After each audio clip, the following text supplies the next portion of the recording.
하루 앞으로 다가온 대통령 탄핵 심판 최종 변론 상황도 짚어보겠습니다. 먼저 절차부터 한번 살펴볼까요? 네, 먼저 최종 변론은 내일 오후 2시에 진행이 됩니다. 증인 신문 없이 양측 대리인이 각각 2시간씩 종합 변론을 하고 윤 대통령과 정청래 국회 탄핵소추위원으로부터 시간 제한이 없는 최종 의견 진술도 들을 예정입니다. 내일 변론 절차가 끝나면 헌재는 선고를 위한 재판관 평의를 이어갈 예정이고요. 최종적으로 표결로 각 재판관 의견을 모으는 평결 절차를 거치게 됩니다. 이후 주심 재판관이 결정문 초고를 작성하고 다른 재판관들의 수정과 보완 작업을 거쳐서 결정문을 완성하게 됩니다. 재판부는 내일 최종 변론 기일에서 선고 기일을 바로 언급하진 않고 추후 날짜를 잡아 통지할 것으로 보이는데요. 앞선 사례 등에 따르면 다음 달 초중순쯤 윤 대통령 탄핵 여부가 결정될 것으로 예상됩니다. 윤 대통령과 국회 측은요, 각각 마지막 변론 전략을 짜면서 오늘도 최후 진술 준비에 총력을 기울이고 있을 것으로 보입니다. 먼저 대통령 측의 전략부터 한번 예상해 주시죠. 네, 윤 대통령은 지난 주말에도 구치소에서 대리인단을 접견하면서 변론 방향과 전략을 논의했고요. 헌재에서 진술할 최후 진술을 구치소에서 직접 작성하고 있는 걸로 파악이 됐습니다. 야당의 줄탄핵과 예산 삭감 등이 국가 비상사태에 준하는 상황이었고 경고용 계엄이 불가피했다라는 기존의 주장을 거듭 강조를 하고 또 자신에게 불리한 증언의 신빙성을 흔드는 데 집중할 걸로 보이고요. 일각에서는 윤 대통령의 사회적 혼란에 대해 국민에 사과하고 기각 결정을 대비한 향후 국정 운영 구상을 담은 대국민 메시지를 내놓을 거란 전망도 나왔습니다. 다만 대리인단은 일각에서 예상하는 임기 단축 개헌 제안은 윤 대통령 뜻이 아니라고 일단 부인을 했습니다. 윤 대통령은 앞서 진행된 변론에도 수차례 직접 출석해서 계엄 정당성을 호소했는데요. 앞서 나온 윤 대통령 목소리 이어서 들어보겠습니다. 저는 철들고 난 이후로 지금까지 또 특히 공직 생활을 하면서 자유민주주의라는 신념 하나를 확고히 가지고 살아온 사람입니다. 실제 아무런 일도 일어나지 않았는데 뭐 지시를 했니, 지시를 받았니, 호수 위에 떠 있는 달그림자 같은 거를 쫓아가는 그런 느낌을 좀 많이 받았고요.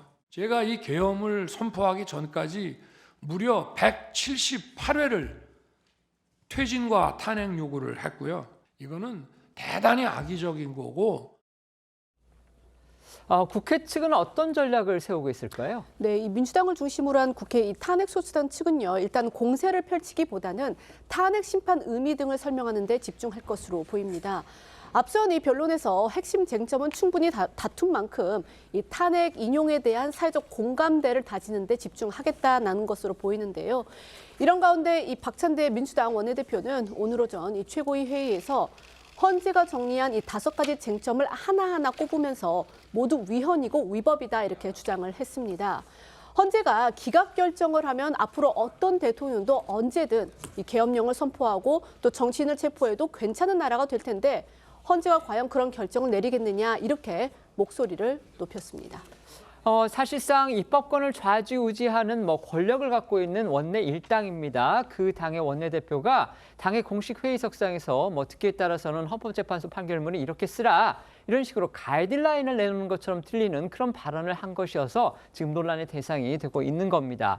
또 헌재가 그런 결정까지 내리겠느냐 이런 말 역시도 뭔가 좀 헌재에 대해서 압박을 하는 거 아니냐 이런 또 시비를 부를 만한 소지도 충분해 보입니다. 네, 관련해 박찬대 원내대표의 목소리 직접 들어보시겠습니다.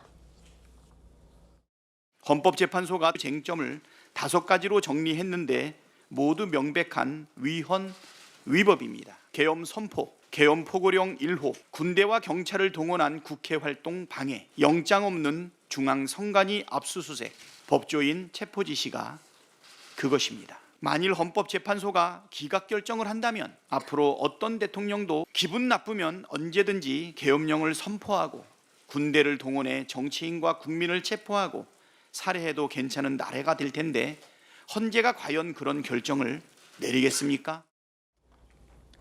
대통령 탄핵 심판 최종 변론 이제 하루 앞으로 다가왔습니다. 여야의 신경전 고조되고 있는데요. 민주당은 국민의힘이 탄핵 반대 집회에 참석을 하면서 헌재를 압박하고 있다 이렇게 비판했습니다.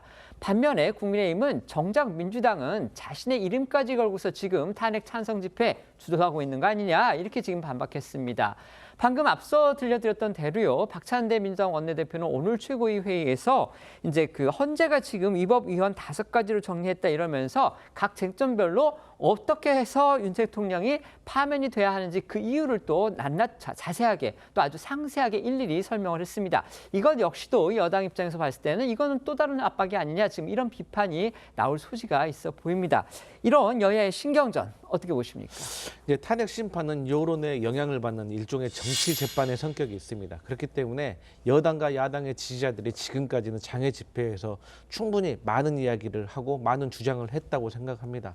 하지만 이제 탄핵 심판이 끝에 이르렀기 때문에 이제는 양쪽 다 조금 자제를 하고 어떤 결론이 나오더라도 좀 승복할 수 있는 그런 분위기를 정치권에서 만들어가는 게 어떨까라고 생각하고 마지막으로 윤석열 대통령께서 최후 변론에서 어쨌든 국민에게 사과하고 어떤 결과가 나오든지 우리 승복하자는 그런 메시지를 보냈으면 어떨까 이런 생각해 봅니다. 네. 일단 뭐 막바지에 두고서 여야가 당내외 어떤 총력전을 지금 펼치고 있는 것 같습니다. 그렇지만 이 장내의 어떤 총력전이 과연 헌법재판에 어떻게 영향을 미칠지 글쎄요, 그건 이제 법리에 따라서 이제 진행을 할 텐데 어쨌건 윤석열 대통령은 내일 본인의 어떤 계엄의 정당성 뭐 이런 문제는 충분히 주장할 수 있지만 그 이후로 인해서 사실 국민적 혼란과 외교 공백 뭐 굉장히 아마 후폭풍이 컸지 않습니까? 그러니까 이런 부분에 대한 본인의 어떤 분명한 입장을 좀 피력을 해야 될 것 같다. 그리고 또 이 탄핵으로 인해서 우리 사회가 굉장히 좀 많이 갈라져 있습니다. 이런 부분에 대한 통합의 메시지를 반드시 이야기해야 될 것 같다. 이런 것들이 해야지만이 탄핵 어떤 결정 이후에 뭐 인용을 하든 기각을 하든 그 이후의 사회적 혼란을 줄일 수 있을 것 같다. 그리고 또 여야도 이 헌법재판소를 계속 흔들어 버리면 나중에 이게 사실은 우리가 서부지법 사태에서 봤듯이 굉장히 중대한 문제로 연결될 수가 있습니다. 그러니까 이렇기 때문에 사실 이 헌법재판소의 어떤 결정 이것에 대해서는 여야가 공의 수긍하겠다라는 부분에 대한 어떤 좀 메시지를 미리 내는 게 필요하지 않을까 싶습니다.